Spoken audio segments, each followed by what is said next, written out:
Welcome to a new video of beekeeping without borders for all beekeepers in the world. Chewing queen bees is a highly recommended practice in beekeeping. Not only does it facilitate the location of the queens, but it also allows monitoring of ages and genetic lines, which is essential in the selection of the most productive and profitable bees. However, marking queens can be difficult at first. It is highly recommended to practice marking workers or drones. This way you will avoid damaging a queen due to lack of experience or poor technique. The queen marking operation consists of placing an informative mark on the queen bee of each hive, usually a small drop of paint, or a colored disc containing a number. The idea is that this brand provides various information. Thanks to this mark, the queen stands out among the mass of workers and drones, making it very easy to find her in the hive.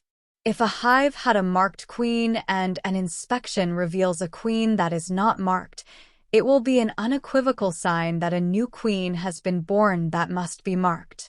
Each color corresponds to a year of birth, so the beekeeper can quickly know the age of the queen just by the color she is wearing. In addition to knowing what year the queen was born, you can also know what month. To do this, you can use a small disc with the number of the month that is stuck on the queen's thorax. Genetic line. That same number can be used in another sense, such as identifying the different genetic lines, strains, and crosses to which the queen belongs, or even to which batch, in the case of queen breeding. The queen should never be marked while moving, because she could be seriously injured. It is necessary to hold it in some way so that, without hurting it, it can be marked. The most experienced beekeepers do it by directly holding the queen with their fingers. It is a delicate operation, because the queen is fragile, but it saves a lot of time. The most common thing is to use some tool or implement designed to facilitate holding the queen, such as a marking piston, for example. When marking it, it should always be done on the thorax, which is the hardest part of the bee. Never on the head, nor on the wings or abdomen, which are much more delicate parts. The operation to release the marked queen can be problematic because the smell of the paint disturbs the bees, which could attack the queen.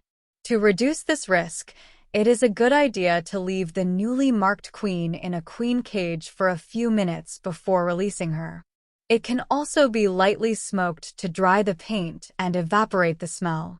It is advisable to release it on the same honeycomb from which it was taken and, once released, observe if it is attacked and if it moves normally to rule out any damage during the marking task.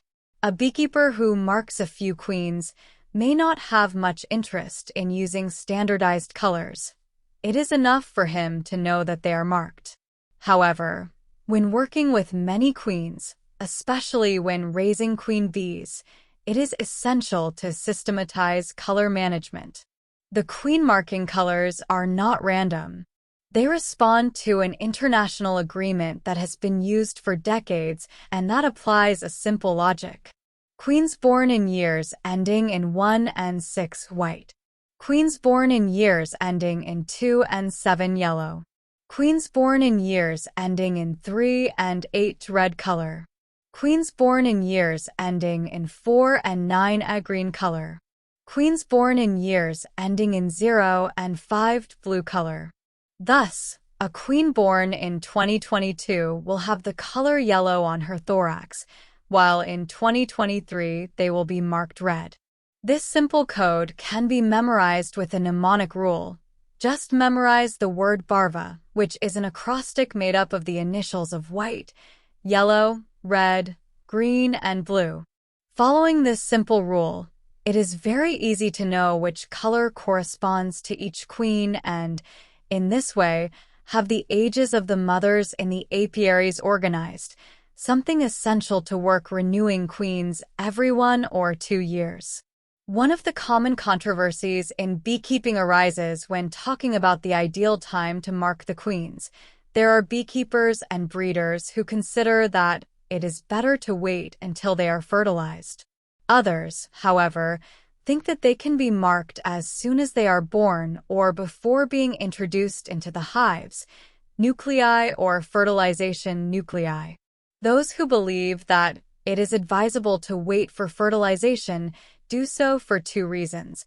They believe that the paint can make it difficult for the swarms to accept the queens, and also that, during fertilization flights, due to friction with the drones, the queens lose their paint. However, those who think that it is not necessary to wait do so, because nowadays paints barely generate odors and are of sufficient quality. Therefore, they believe that the queen can be marked at any time and that it is best to do so as soon as she is born, before being introduced into a hive or a nucleus. Another video of beekeeping without borders for all beekeepers in the world.